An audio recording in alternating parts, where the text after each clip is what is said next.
Palabra del Señor, Romanos.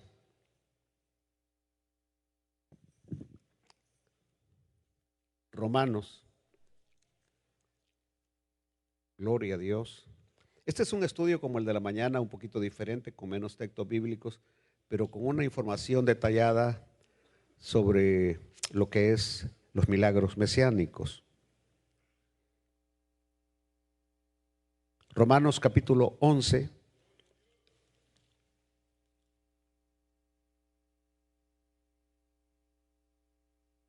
Gloria a Dios. Esto está maravilloso.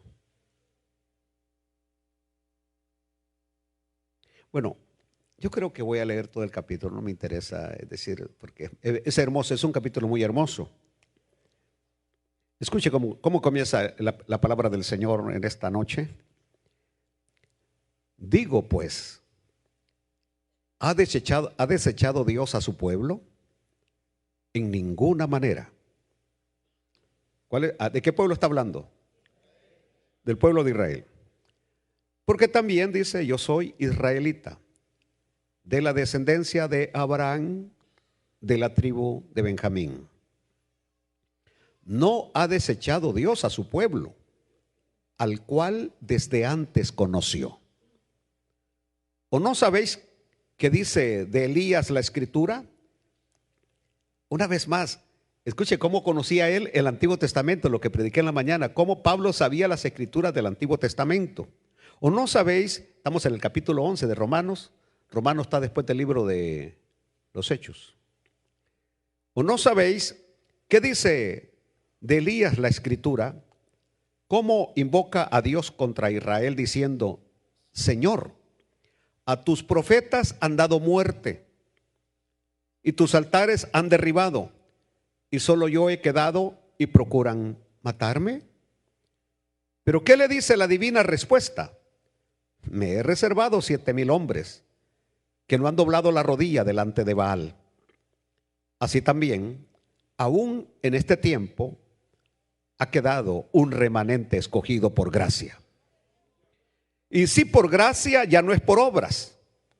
De otra manera, la gracia ya no es gracia. Cuando hay obra, ya no hay gracia. Y si por obra, ya no es gracia. De otra manera, la obra ya no es obra. ¿Qué pues? Lo que buscaba Israel no lo ha alcanzado, pero los escogidos sí lo han alcanzado. Y los demás fueron endurecidos. Como está escrito, Dios le dio espíritu de estupor, ojos con que no vean y oídos con que no oigan hasta el día de hoy. Y David dice, se ha vuelto su convite en trampa y en red, en tropezadero y en retribución. Se han oscurecido sus ojos para que no vean, y agóbiales la espalda para siempre. Una vez más, ¿cómo conocía las Escrituras Pablo? Digo pues, ¿han tropezado los de Israel para que cayesen? En ninguna manera. Pero por su transgresión vino la salvación a los gentiles para provocarles a celos. Y si su transgresión es la riqueza del mundo y su defección la riqueza de los gentiles, ¿cuánto más su plena restauración? Porque a vosotros hablo, gentiles, por cuanto yo soy apóstol a los gentiles, honro mi ministerio, por si en alguna manera pueda provocar a celos a los de mi sangre y hacer salvos algunos de ellos. Porque si su exclusión es la reconciliación del mundo, ¿qué será su admisión sino vida de entre los muertos? Si las primicias son santas, también lo es la masa restante. Y si la raíz es santa, también lo son las ramas. Pues si algunas de las ramas fueron desgajadas, y tú, siendo olivo silvestre, has sido injertado en lugar de ellas, ¿cómo nos llama a nosotros? No, olivo silvestre injertado en lugar de las ramas. y has sido hecho participante de la raíz y de la rica savia del olivo, no te jactes contra las ramas. Y si te jactas, sabe que no sustentas tú a la raíz, sino la raíz a ti. Pues las ramas, dirás, fueron desgajadas para que yo fuese injertado. Bien, por su incredulidad fueron desgajadas, pero tú por la fe estás en pie. No te ensoberbezcas, sino teme, porque si Dios no perdonó a las ramas naturales, a ti tampoco te perdonará. Mira pues la bondad y la severidad de Dios. La severidad ciertamente para con los que cayeron, pero la bondad para contigo. Si permaneces en esa bondad, pues de otra manera tú también serás cortado. Y aún ellos, si no permanecieren en incredulidad, serán injertados, pues poderoso es Dios para volverlos a injertar. Porque si tú fuiste cortado del que por naturaleza es olivo silvestre, y contra naturaleza fuiste injertado en el buen olivo, ¿cuánto más estos que son las ramas naturales serán injertados en su propio olivo? Porque no quiero, hermanos, que ignoréis este misterio, para que no seáis arrogantes en cuanto a vosotros mismos, que ha acontecido a Israel endurecimiento, en parte, hasta que haya entrado la plenitud de los gentiles. ¿Hasta cuándo será el endurecimiento de Israel? Hasta que haya entrado la plenitud de los gentiles. Y luego todo Israel será salvo, como está escrito: vendrá de Sión el libertador, que apartará de Jacob la impiedad, y este será mi pacto con ellos, cuando yo quite sus pecados. Cuando ellos reconozcan que Cristo es el que quita los pecados.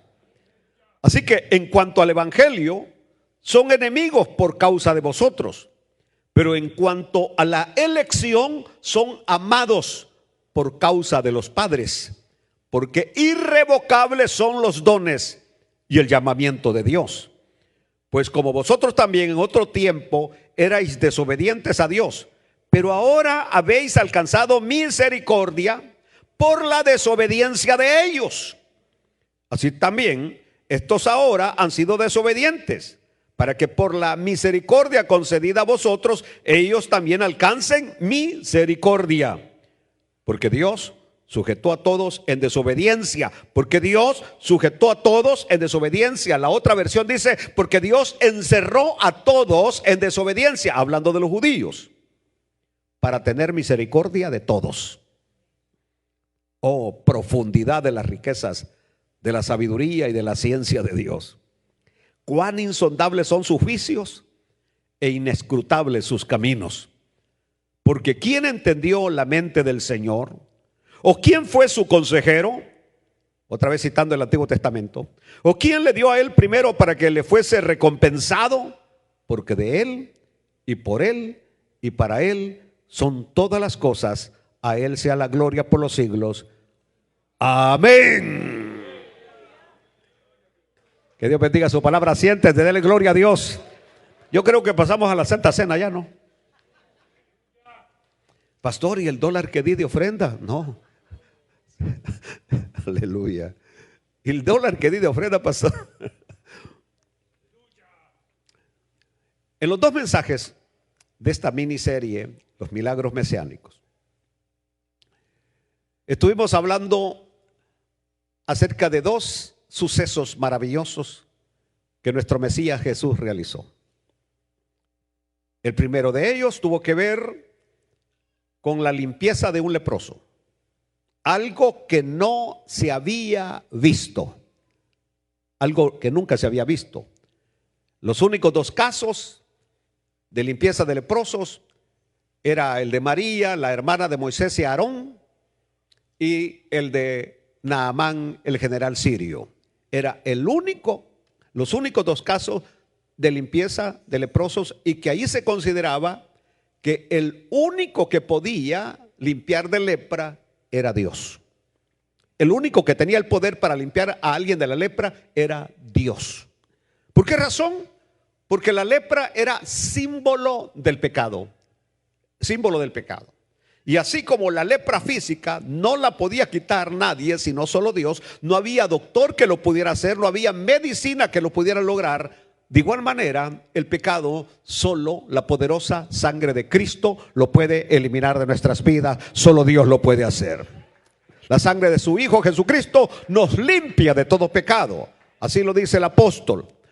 El punto está que el Señor hizo ese milagro y no solamente lo sanó, sino que lo tocó. Siendo una enfermedad tan contagiosa, nadie se atrevía a tocar a un leproso. Mas él, como Dios lo hizo, Jesús estaba diciendo al tocarlo y al sanarlo: yo soy Dios, yo soy el Mesías. Esa es la razón por la que luego en el capítulo 5 de Lucas han enviado a una comisión de fariseos, de doctores de la ley, escribas, para ver, observar lo que él está haciendo. En otras palabras, ya el sacerdocio, así como lo dijo Nicodemo en el capítulo 3 del Evangelio de San Juan: sabemos que has venido de Dios. ¿Cómo dijeron? Sabemos que has venido de Dios. ¿Quiénes sabían? El Sanedrín. El Sanedrín sabía. Sabemos que has venido de Dios. Y ahora él da la razón por la cual ellos creen que ha venido de Dios. Porque nadie puede hacer las cosas que tú haces si no está Dios con él. Porque nadie puede hacer las cosas que tú haces si no está Dios con él. Ahora, cuando Nicodemo llega y la Biblia dice que llega de noche, ¿cierto?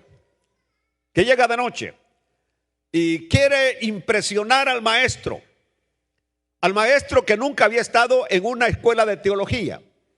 En aquel tiempo solamente habían 2 escuelas. Jesús no había estado en ninguna de ellas. Por eso en el capítulo 13 de Mateo la gente se pregunta y dice: ¿de dónde tiene esta sabiduría? No ha ido a ninguna escuela, no ha estado en ningún instituto bíblico, no ha estado en Harvard, no ha estado en ninguna universidad. ¿De dónde tiene toda esta sabiduría? Están sorprendidos de la sabiduría del maestro. Y por eso cuando Nicodemo llega, no duda en llamarle rabí. Le llama maestro, le llama rabí, le llama maestro. Sabemos que has venido de Dios, porque nadie puede hacer las cosas que tú haces si no está Dios con él. Es decir, llega hablando elevado, llega hablando como un filósofo, con silogismos filosóficos. ¿Qué quiere impresionar al maestro? Wow, como para que el Señor le diga: prepárenle un certificado de honor a Nicodemo. Yo lo voy a firmar para Nicodemo. Mas el Señor sabe que el problema de Nicodemo estaba más profundo. Y se le queda viendo a Nicodemo, ni le da gracias por las palabras que le ha dicho, ni le dice absolutamente nada, sino que le dice: Nicodemo, si quieres ver el reino de Dios, tienes que nacer de nuevo. Tienes que nacer otra vez. Nicodemo se da cuenta que Jesús no apreció las palabras que le había dicho, no las tomó así como grandezas de palabras. No, tienes que nacer de nuevo. Y Nicodemo, que era realista, no como algunos de nosotros que somos hipócritas, que queremos esconder en nuestro rostro piadoso nuestra torcida vida que tenemos, le dijo: Señor, ¿cómo siendo yo un hombre viejo, amañado? Porque entre más viejos, más mañosos. Parece que no se oyó. Entre más viejos, más mañosos. Y no dije nada de las hermanas, porque las respeto, las amas, no voy a decir nada. Aleluya. Pero voy a hablar de los hombres. Entre más viejos, se las sabe de todas. Aleluya. Y entonces le dijo: ¿cómo siendo tan viejo y mañoso? No dijo mañoso, requete mañoso. ¿Cómo acaso puedo entrar al vientre de mi madre y nacer de nuevo? Porque realmente es lo que se necesita para un cambio. Nacer de nuevo, que se borre el cassette y nacer de nuevo. Y le dijo el Señor unas palabras maravillosas: mira, Nicodemo, si no naces del agua y del Espíritu, no puedes entrar en el reino de Dios. Y como Nicodemo seguía sorprendido de las palabras del maestro, y le dijo: tú siendo maestro de la ley, tú siendo maestro, tú siendo conocedor, no entiendes estas palabras tan sencillas que te estoy diciendo, porque el nacer de nuevo, el renacimiento, no es sino el A del cristianismo, la primera vocal del cristianismo. Es decir, lo que aprendemos en kinder, nacer de nuevo, renacer de nuevo, es lo primero en un cristiano. Nosotros sabemos que nosotros no tenemos poder para el cambio, que solamente el Espíritu de Dios puede cambiar nuestra vida, lo sabemos. Por eso cuando a mí alguien viene con problemas que mire, que tengo este problema, simplemente permita que el Espíritu domine su mente. Permita que el Espíritu entre en su espíritu. Permita que el Espíritu entre en su corazón. Y el Espíritu va a cambiar su mente. Y el Espíritu va a cambiar su corazón. El Espíritu va a cambiar su espíritu mismo. Porque solo el Espíritu puede escudriñar lo que hay en nuestro espíritu. Y por eso el Señor le dijo: mira, tú no ves el viento, pero ves lo que haces. Nosotros no vemos el viento, pero vemos lo que hace. Mire, ahí está moviendo, ahí ustedes sienten que el pelito se les está parando con ese viento que dan los ventiladores. Vemos lo que hace el viento. No vemos el Espíritu, pero vemos lo que el Espíritu hace.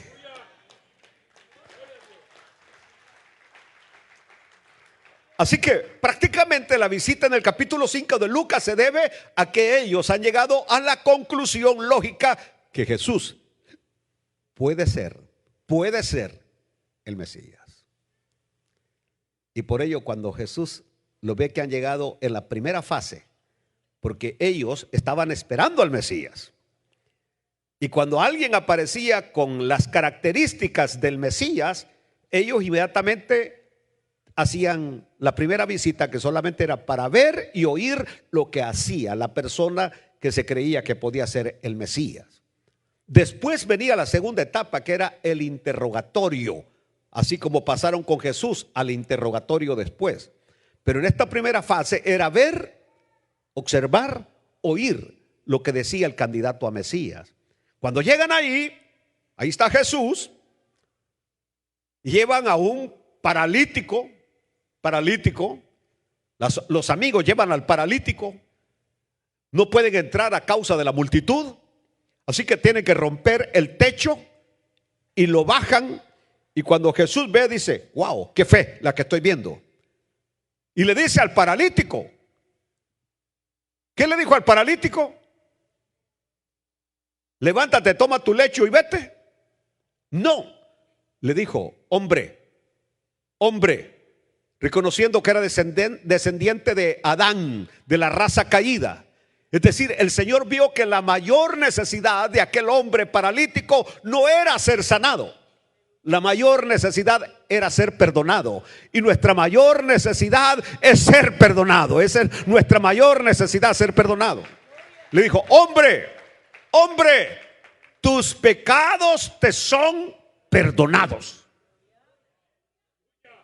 Y en ese momento, los maestros de la ley que estaban ahí empezaron a hablar en secreto, en su interior: ¿quién es este que dice que puede perdonar pecados?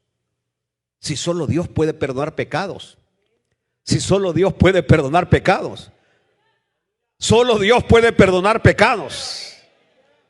Y Jesús, mostrando una vez más que Él puede saber lo que hay en la mente y en el corazón del hombre, aunque aquellos nada más estaban cavilando dentro de ellos, Jesús les dijo: ¿por qué caviláis dentro de vosotros?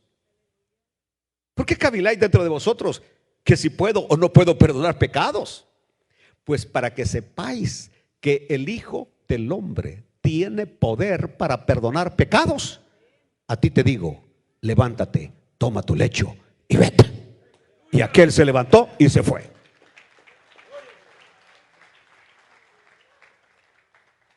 En ese mismo momento,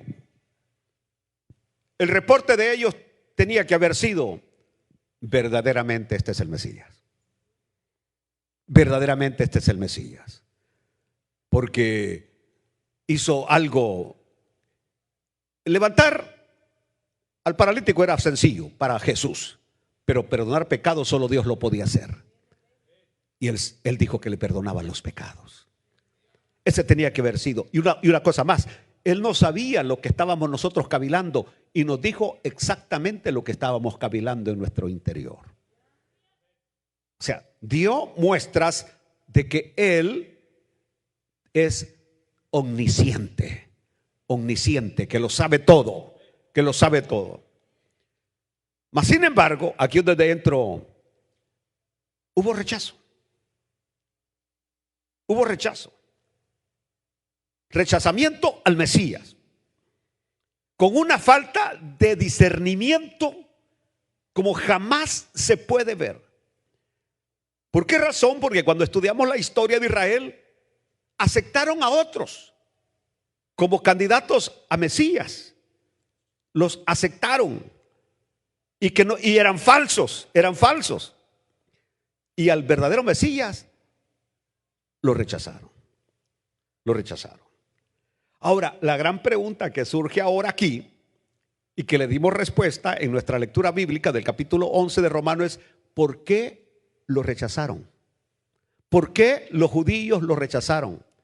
Y el capítulo 11 ha sido claro, contundente, específico, directo a nosotros, que fue porque Dios les endureció el corazón. ¿Y por qué Dios endureció el corazón de su pueblo elegido? Para darnos la oportunidad a todos nosotros los gentiles que viniéramos a recibir misericordia, que viniéramos a recibir de gracia nuestra salvación. Es decir, por eso San Pablo termina diciendo: ¿quién entendió la mente del Señor? ¿Quién entendió la mente del Señor? Él pudo hacer que desde la primera visita que Moisés llega donde el faraón hubiera dejado ir al pueblo. Pero Dios, cada vez que Moisés llegaba, le endurecía el corazón a faraón. Y volvía a llegar y le volvía a endurecer el corazón a faraón. ¿Para qué? Para sacar a su pueblo con brazo poderoso y firme. Para que Israel nunca se olvidara que Dios es un Dios de poder. Alaben a Dios en esta noche.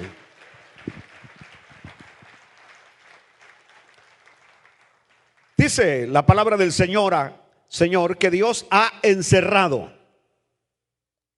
Aleluya. Encerrado. Porque Dios sujetó a todos en desobediencia. Sujetó a todos en desobediencia, dice Pablo en Romanos 11:32. La otra versión dice: Dios los encerró en desobediencia. En desobediencia. Es decir, Dios mismo lo provocó. Aleluya. Pero el apóstol también dice en los versículos 25 y 26, oiga lo que dice: porque no quiero, hermanos, que ignoréis este misterio, para que no seáis arrogantes en cuanto a vosotros mismos, que ha acontecido a Israel endurecimiento en parte. No es total, es en parte, hasta que haya entrado la plenitud de los gentiles. Y luego, después de eso, todo Israel, escuchen, antisemitas, enemigos del pueblo de Israel, escuchen los pastorcitos de pacotilla de a 5 centavos, escúchenlo. Y luego todo Israel será salvo, como está escrito: vendrá de Sión el libertador, que apartará de Jacob la impiedad, y este será mi pacto con ellos cuando yo quite sus pecados. El Señor ha dicho: si fui poderoso para desgajarlos, soy poderoso para volverlos a injertar. Si he hecho que las ramas de olivo silvestre amargas como nosotros hayan sido injertadas para que den buen fruto, ¿cómo no puedo volver a reinjertar las ramas que desgajé un día? Aleluya. Pastor, ¿y cuál es el objetivo de este mensaje? Bueno, que debemos orar por la conversión del pueblo judío. Y que cuando tengamos la oportunidad de tener a un judío frente a nosotros, con estos dos pasajes que hemos hablado, del leproso y del paralítico, podamos a ellos convencerlos con la ayuda poderosa del Espíritu Santo que Jesús era el Mesías que ellos rechazaron. Pablo está diciendo aquí que habrá un tiempo en el futuro en el cual Israel como nación, es decir, todo el pueblo judío, mirará a aquel a quien crucificaron y creerán en él como el Mesías poderoso de Israel. Por supuesto, todavía no hemos llegado a ese punto en la actualidad, porque antes de eso las riquezas de Dios en el Mesías tienen que llegar a la plenitud de los gentiles hasta que se cumpla la plenitud de los gentiles. Es decir, ahorita las riquezas del Mesías están a nuestra disposición, a disposición de nosotros los gentiles. Pero cuando se cumpla la plenitud, el tiempo, la plenitud tiene que ver con el tiempo. San Pablo también habla del número de los gentiles. Pablo habla de plenitud de los gentiles y habla del número de los gentiles. Nuestro Dios es un Dios de orden. Y cuando Él, desde antes que creara el mundo, que de acuerdo a la palabra del Señor dice que Él nos escogió en Cristo desde antes de la fundación del mundo. Así que el Señor, como Dios de orden que es, sabe de manera clara, contundente y específica cuántos somos los gentiles que vamos a ser salvos. Y esto es como, por ejemplo, cuando uno va a un lugar donde dice hay empleo. Y llega la multitud a querer que le den empleo, pero le dice él a su contador, mira, vamos a contratar 150. Y ahí llega él con la lista, le dice, tú, y anota, tú. Y cuando llega el número 150, aunque otros estén levantando la mano, viene él, el contador, y dice, no, 150, todo lo que el jefe me dijo y nada más. Lo siento, pueden irse a sus casas. Es decir, cuando se llegue al número de los gentiles que el Señor escogió para ser salvos, cuando se cumpla el último segundo de la plenitud de los gentiles, el tiempo para los gentiles se termina y Dios comienza su trato con el pueblo de Israel. ¿Saben lo que estoy diciendo? Que por ejemplo, si esta noche aquí estamos nosotros y siempre que estoy haciendo el llamado a la conversión, aceptar a Cristo, digo, Señor, y si este que está levantando la mano ahorita es el último que tú sabías que el número que hace falta, como cuando estamos abordando un avión y se llena el último asiento y aunque hayan 20, 30 afuera, Señora, lo sentimos, tenemos que cerrar la puerta, ya no hay lugar para más. ¿Alaban al Señor? ¡Aleluya! Ahora, si hoy observamos el camino que ha recorrido el Evangelio comienza ¿dónde? ¿En qué ciudad? En Jerusalén. Ahí comenzó el Evangelio. Pero rápidamente se desplazó ¿hacia dónde? Hacia el oeste. Hacia el oeste. Porque ahí encontramos a Jope, encontramos a Cesarea y luego vemos a Pablo saliendo por Siria, por Damasco, lo vemos entrando a Antioquía, yendo a Perge, yendo a Berea, yendo a todos, a llegar a Atenas, llegar a Roma, etcétera, etcétera. Y luego llegó con el descubrimiento de América, Estados Unidos, Canadá, México. El evangelio se extendió hacia el oeste. Y todos los misioneros estaban enfrascados en el oeste, África, Europa, América. Se les había olvidado Asia, Medio Oriente mismo. Y no fue sino hasta hace unos años, un poquito atrás, que la gran mayoría de misioneros, ahorita tenemos misioneros en Afganistán, en Irán, en Irak, en Arabia Saudita, en Qatar. ¿Quién no quiere ir a Qatar, no? Pero tenemos todo eso lleno de misioneros. En Rusia, en China, a pesar de toda la negativa de estos países a aceptar el cristianismo, tenemos misioneros sembrando la preciosa semilla del evangelio de la paz.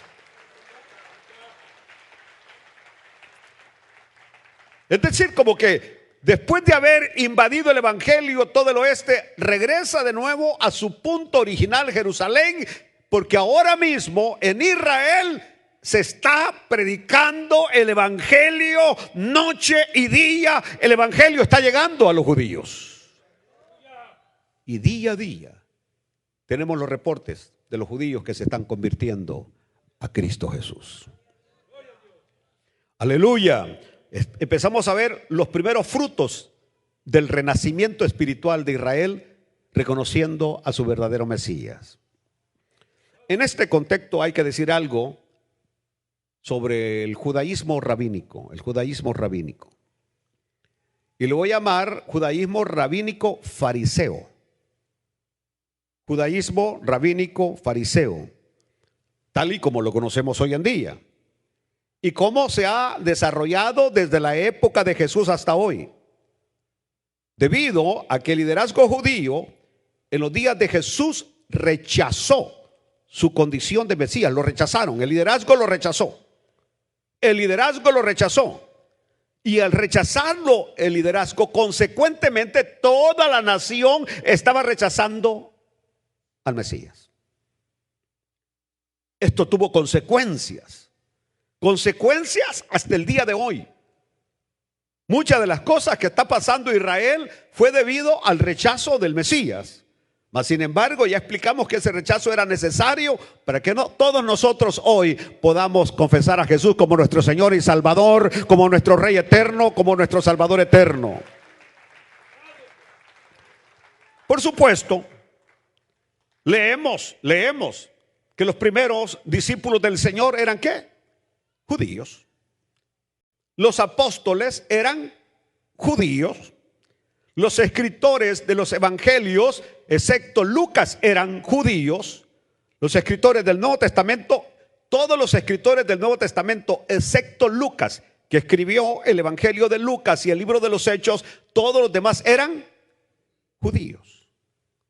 Es más, cuando leemos el desarrollo del libro de los Hechos, nos vamos a dar cuenta cómo sacerdotes del tiempo de Jesús que servían en el templo terminaron de rodillas aceptando a Jesús como su Mesías y como su Señor.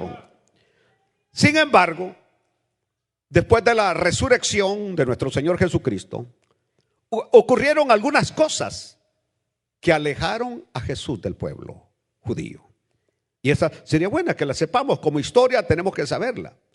Por ejemplo, en el año 70, es decir, unos 30 y algo de años después de la resurrección de Cristo, Israel se volvió en una revuelta contra Roma. Dejaron de pagar los impuestos y Roma vino, los invadió, los sitió y Jerusalén cayó. Miles de judíos fueron muertos. Jerusalén fue quemada. El templo fue destruido. Y los judíos fueron sacados de Jerusalén. Los sacaron de Jerusalén. Hasta el punto que tenían prohibido entrar a lo que antes había sido la ciudad de Jerusalén. Podían entrar una vez al año nada más. Una vez al año. Así que tuvieron que desplazarse hacia el occidente a una ciudad llamada Yacné, en la costa occidental, porque tenían prohibido por parte del Imperio Romano entrar a la ciudad de Jerusalén.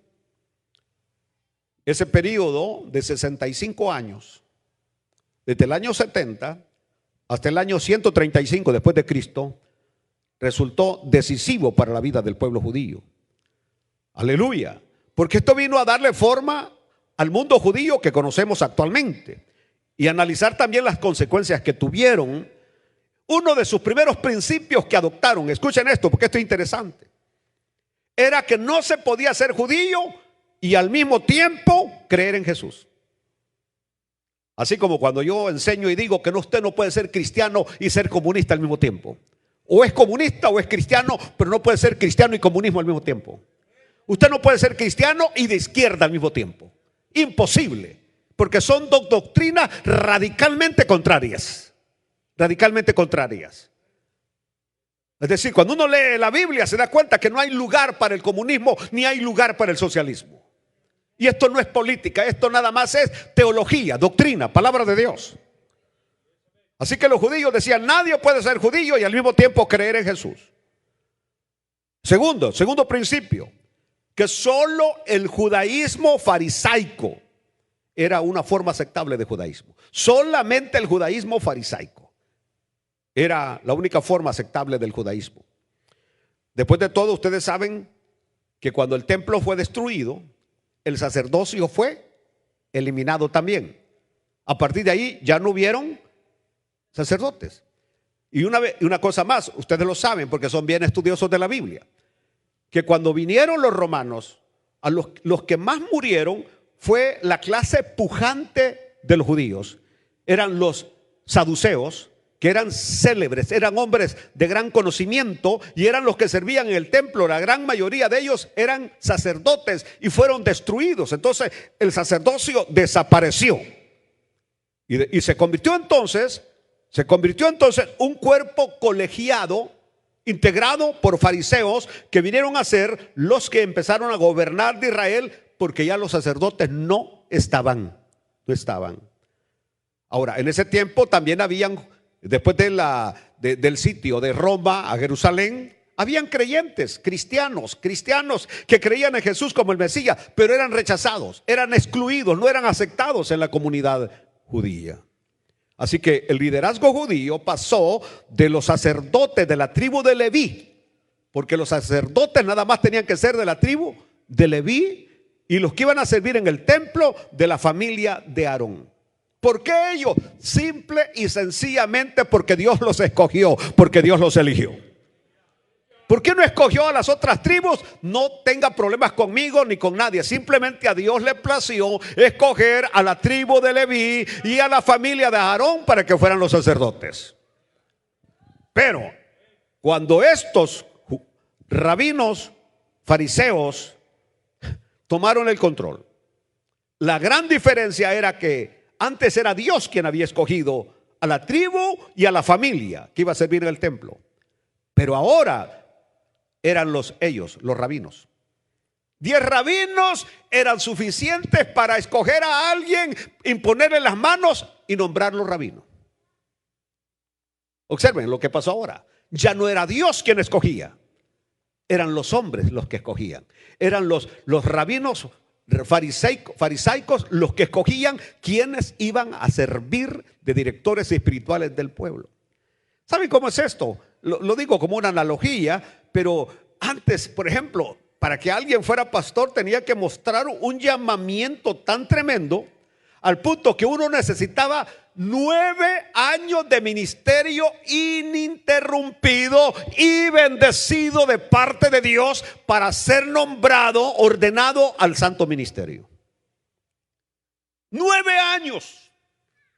Pero algunas veces uno llegaba a los 9 años y le decía, todavía no lo podemos ordenar. Espérese un año más, 2 años más. Así que algunos eran ordenados a los 12, a los 15 años, que tenían que demostrar el llamamiento de Dios con señales de que Dios los bendecía. Ahora cualquier peludo dice soy pastor y ya es pastor, sin mostrar llamamiento, sin mostrar nada. Es decir, acaba de aceptar y ya dice que es pastor. En nuestro país a los pastores los mandábamos a los lugares más recónditos a comenzar una obra con 2 creyentes, o algunas veces solamente, como el que tenemos hoy de nuestro superintendente en El Salvador, el hermano Jeremías Bolaño. Lo enviaron a levantar iglesia donde solo la hermana era, ¿cómo podemos llamarle? No era ni creyente, sino que era simpatizante del evangelio. Le dijeron, vaya, lo vamos a mandar a tal lugar. Ahí hay una señora que se llama Juliana tal. Ella simpatiza con el evangelio. Todavía no es convertida, pero simpatiza con el evangelio. Su marido es contrario al evangelio.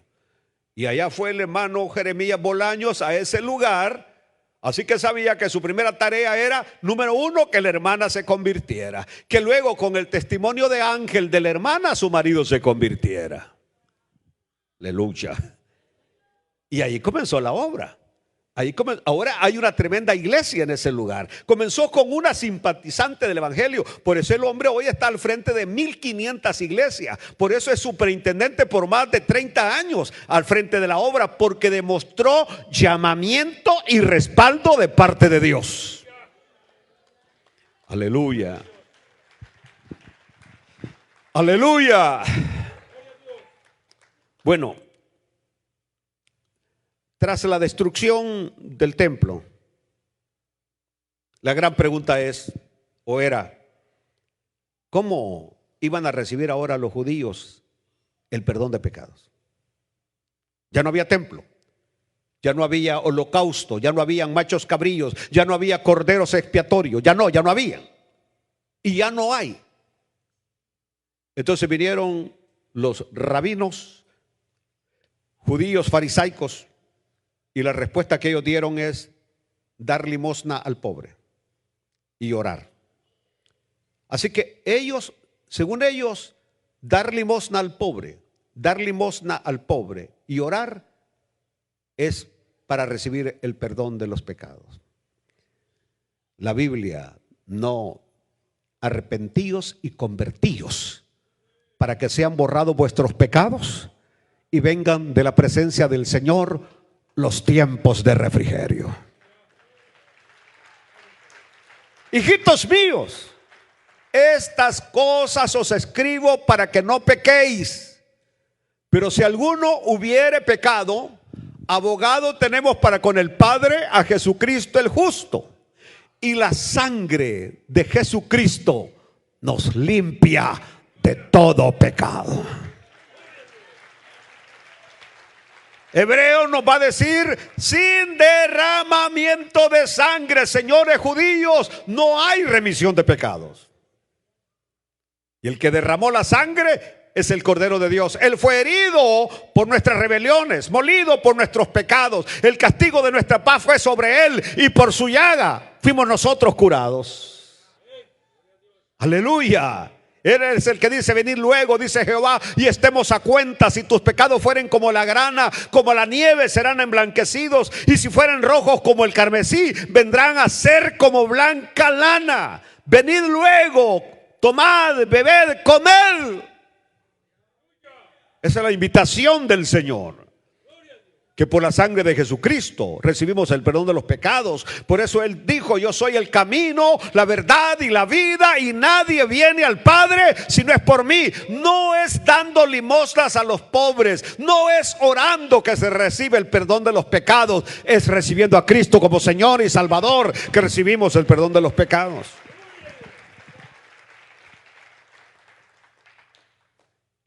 El período del que estoy hablando, de los rabinos farisaicos, llegó a su fin en el año 135.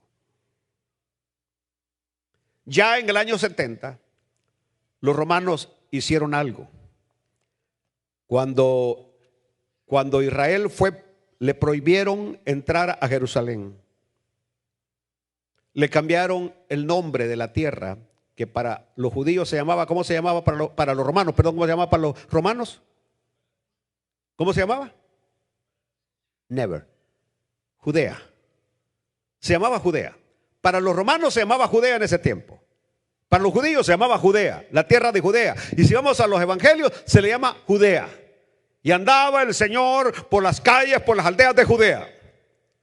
Pero en el año 70, por la rebelión de los judíos, ahí sí, mi querido hermano, los romanos le cambiaron el nombre a esa tierra y le pusieron Siria Palestina.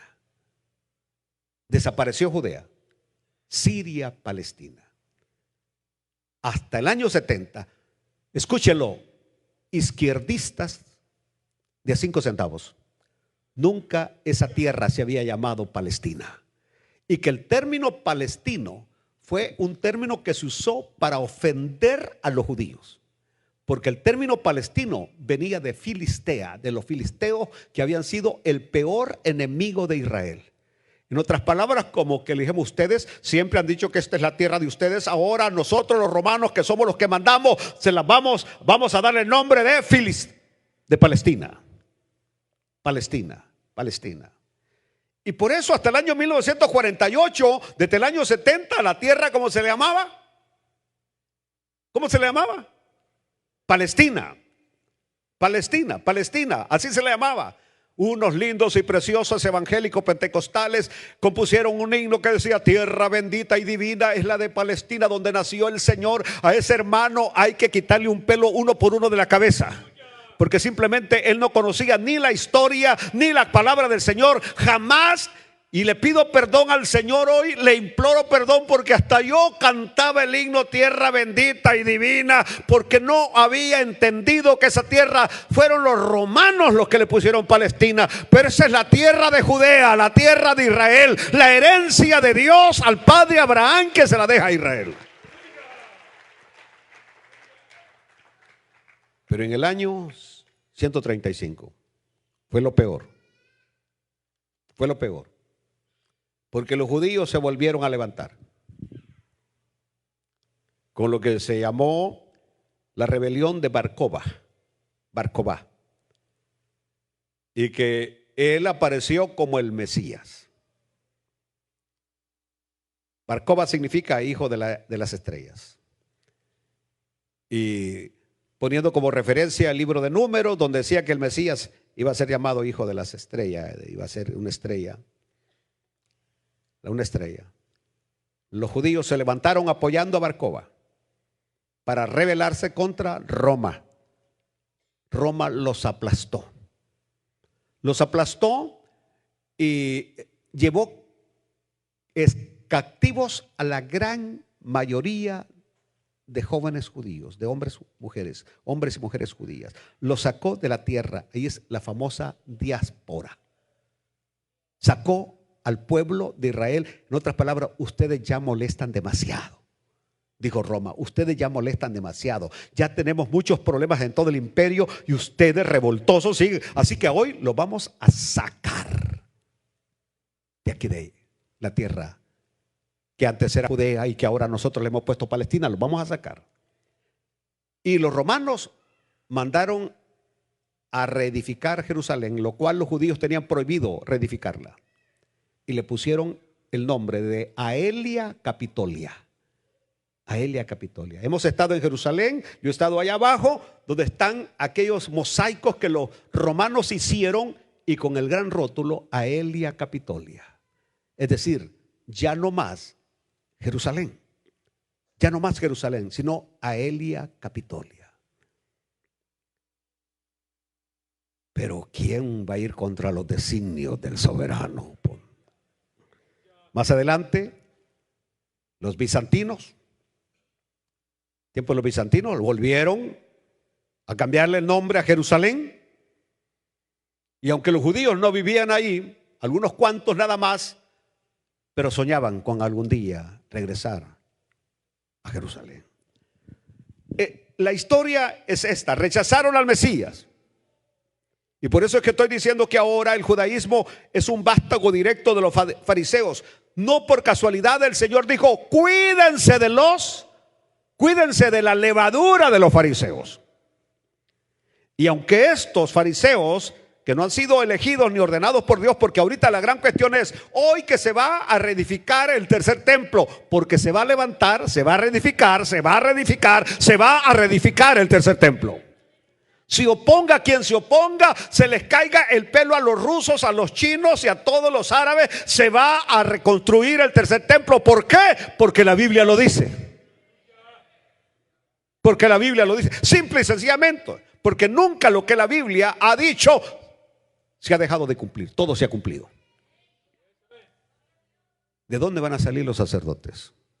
¿Quién los va a elegir?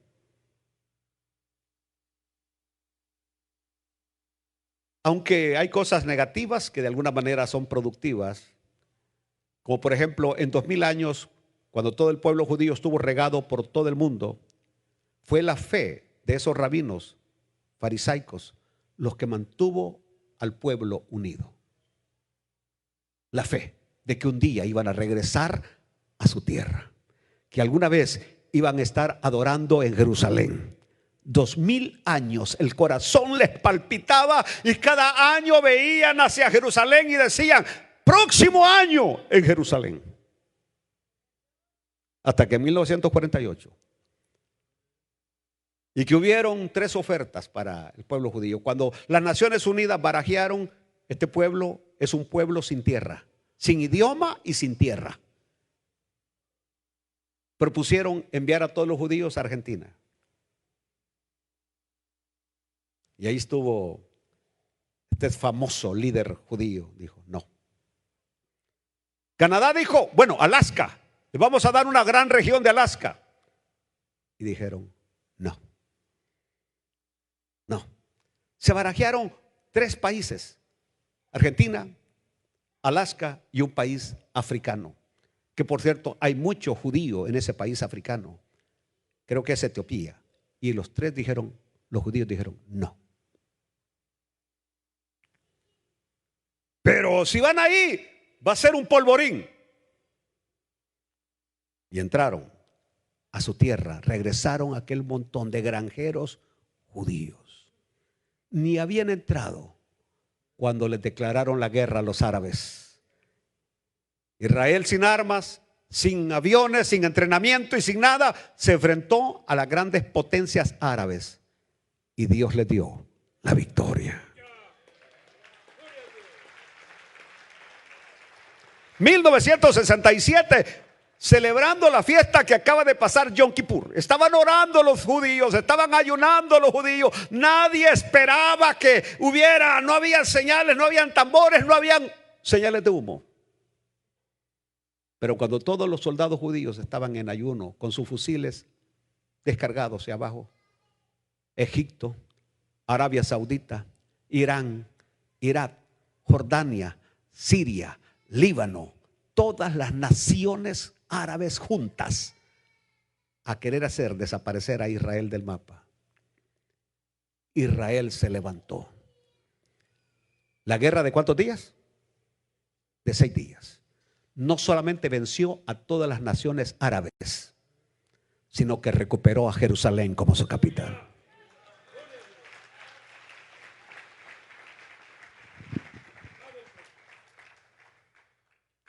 Imagínense, después de 2000 años de estar fuera de su tierra, de su capital, Israel no va a ceder ni una pulgada a perder su capital de Jerusalén. Para ellos, Jerusalén es más que una ciudad. Jerusalén tiene algo que los identifica. Ellos son identificados con Jerusalén y Jerusalén es identificada con ellos. Y por eso la palabra del Señor reza que cuando el Mesías regrese, el Mesías no va a venir a Nueva York. El Mesías no va a regresar a Los Ángeles, California, ni a Dallas, Texas. No va a regresar a México, Distrito Federal, ni a Monterrey. Regresa a Jerusalén. Del mismo lugar, así dijeron los ángeles, este mismo Jesús, así como lo veis que se va, así vendrá de nuevo. Termino. Pastor, ¿necesita un judío a Jesús para salvarse? Sí. Yo soy el camino, la verdad y la vida. Y nadie viene al Padre si no es por mí. Pastor Pineda, ¿usted me está diciendo que todos los musulmanes no son salvos? Exactamente, no son salvos. Usted me está diciendo que todos los hinduistas no son salvos. Si no tienen a Jesús, no son salvos. Usted me está diciendo que todos los confucionistas y laoístas no son salvos. No son salvos si no tienen a Jesús. Solo Jesús salva. No hay otro nombre bajo el cielo dado a los hombres en quien podamos ser salvos. Por ello, lo que más necesita el pueblo judío. Si usted tiene la oportunidad de volver a viajar a Jerusalén, a Israel, por favor no me ande comprando cestitas ni andar comprando, no vaya de turista. vaya como un mensajero del Evangelio. Vaya como un mensajero del Evangelio. Y no pierda tanto tiempo en las tiendas. Hábleles del bendito Jesús. Del Jesús que limpió la lepra. Del Jesús que le dijo al paralítico: tus pecados te son perdonados. De ese Jesús háblales. Y si usted gana un judío para Cristo, le aseguro que hay una gran fiesta allá en el reino de los cielos. Póngase de pie. Bendito y amado Jesús, nuestro Mesías. El Mesías enviado, el Mesías rechazado, pero el Mesías aceptado por los gentiles. El que nos ha traído paz a nuestros atribulados corazones. El que nos ha dado lo que nadie nos había dado. El que ha llenado el vacío de nuestro corazón, en el cual estamos realizados totalmente. Gracias, bendito Salvador. Gracias, bendito Jesús. Si alguien quiere aceptar a Cristo como Señor y Salvador, mientras mis hermanos diáconos vienen para prepararnos con la Santa Cena, quiero orar por usted. Si usted no tiene a Jesús, hoy es el gran día para ser salvo. ¿Hay alguien?